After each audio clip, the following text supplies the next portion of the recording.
I thought we were rushed. I did in the first half. We shot the ball obviously a lot, but it's hard to turn those shots down with the guys. I mean, we know how good a shooter Zakai is, and he couldn't make one. But I think it was a good learning opportunity for us to show him that, as competitive as he is, sometimes you're going to have to go away from it, come back to it. I thought once he made the layup, actually in the second half, that's where you really calm back down. But it's hard to turn down shots, especially as much time as we spent on shooting it. But again, details. For some reason, we played aggressive on the defensive end. I thought we did what we wanted to do there, but we were just rushed on the offensive end for whatever reason. But it was good for us because I keep talking to the guys about what are we going to do on those days when we're not making threes. The first half we didn't do a great job of getting to the offensive boards. Second half we did a much better job going to get some of those misses. How do you balance playing fast and not being rushed offensively? That's a great question because I think when we talk about playing fast and quick, it's really with your eyes. It's really with seeing what you need to see early and advancing the ball. We spent a lot of time working on it the other day, and we'll continue to do that where we can really understand the difference in fast and being in a hurry and quick as opposed to being in a hurry. But it gets back to being able to know, I think, more and more what you're looking for at the different things that we might be doing. But we still got some guys have it a little bit more than others, but that's expected. The older guys you'd expect to know it more. But the fact is we know that we need to play with pace, and that's not all the time full throttle. Sometimes you got to throttle back, and I talked to him about, some days you're driving on the interstate, and you got to slow down and drive in the city, and especially with the point guard. He's got to be able to do that and know when to pass and know when to hold it. So, but it's just part of the process we're getting through. And I think, again, as Zakai continues to understand, he's in a different role than he was a year ago, and he'll figure it out. He will. How beneficial has this Colorado series been, going back to how quickly it was thrown together? Well, one, I have a just great respect for Tad Boyle. I mean, the way he does things, and I think anytime you're playing against his team and associated with his program, it's a compliment. And the fact is, it did come about during the COVID because we both had been pushed back against the wall that year, and it just so happened that they could get here at the time easier than we could get there, and then we agreed, home and then Nashville. But his teams.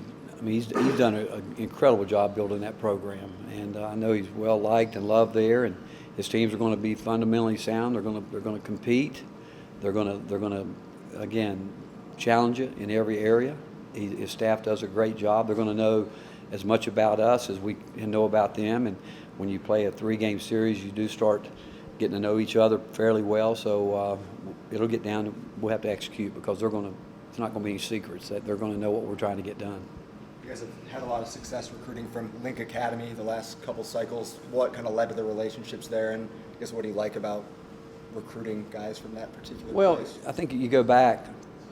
One is it's a compliment to our coaches that they are, looking at the kind of players that a place like Link Academy would like to have. And if you've ever been there, the school there at the camp is just phenomenal. I mean. They go there, they learn so much more than just basketball. It's so much going on there at the camp that it's just, the academy is terrific. But, when you go back to Julian, we had recruited him prior to him going to Link. And then obviously, when Cade committed and he was looking for a place, that was a place that we, one of the places they visited, and they knew our thoughts about it, how much we appreciated what they do there. And then obviously with Cam being there, it's worked out that way. But what you get, you're going to get someone that they understand because one, they work. I mean, it's a place where they're going to be exposed to a culture that the way they are expected to represent Link Academy on and off the court, the way they go about their weight room, the conditioning there, what they do on the court. It's a terrific situation to get someone from because it's pretty much advanced in terms of what you could be looking for. So they the players you get there, you do know they come out with a pretty good idea of what they're getting ready to step into here.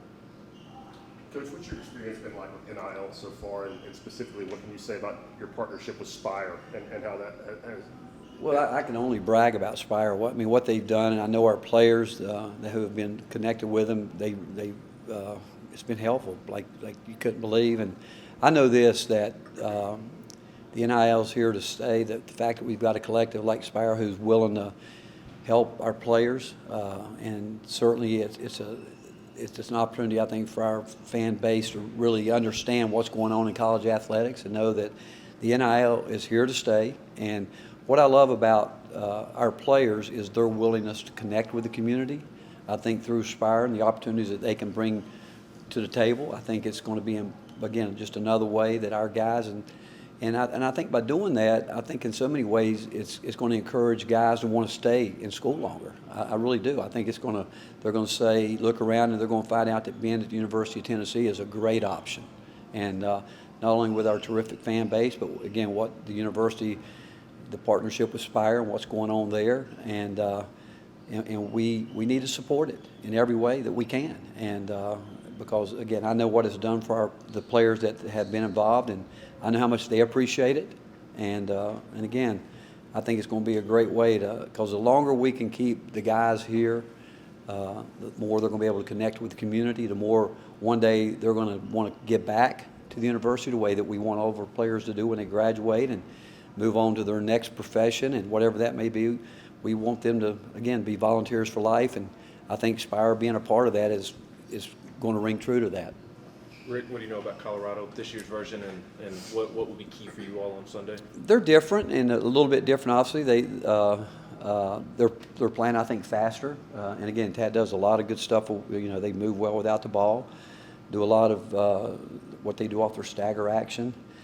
And so, again, them playing with more speed, I could imagine it could be, again, another fast game that we can be a part of. But we'll have to guard them, because, again, they've got players that have the ability to score points. And if you're not ready early, they're going to exploit that.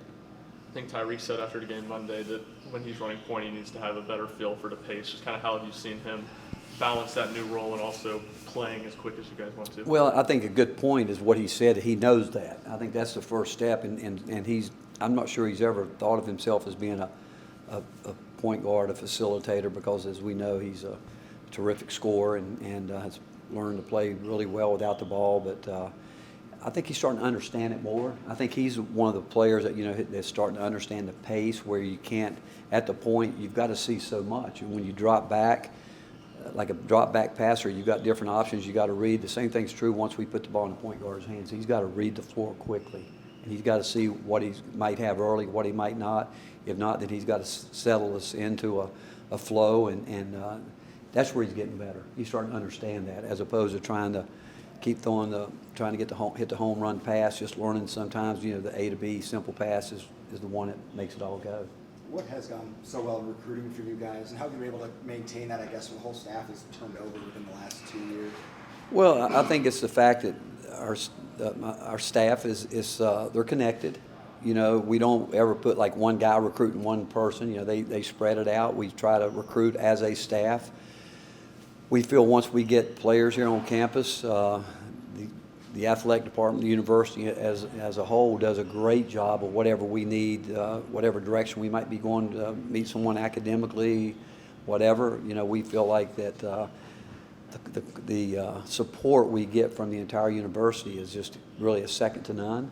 And then you throw in the fact that our staff, the way they, I don't think there's egos involved there, like that's my guy, that's your guy.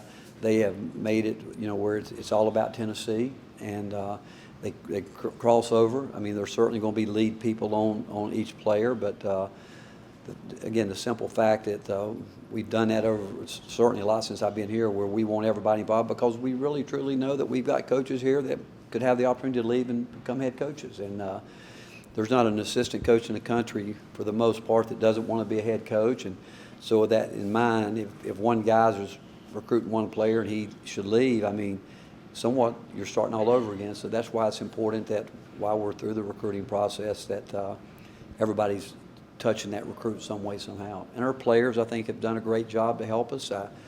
We think this, that once we get them here on campus, we always say spend time with the players, ask them what it's going to be like, because we're going to be extremely transparent with you. We're going to tell you how it is, and you come, you live it, you feel it, you'll be able to know what we're about. Before the season started, you told us that Zakai told you that he wanted to come off the bench. How was the conversation when you told him he was going to be a starter this season?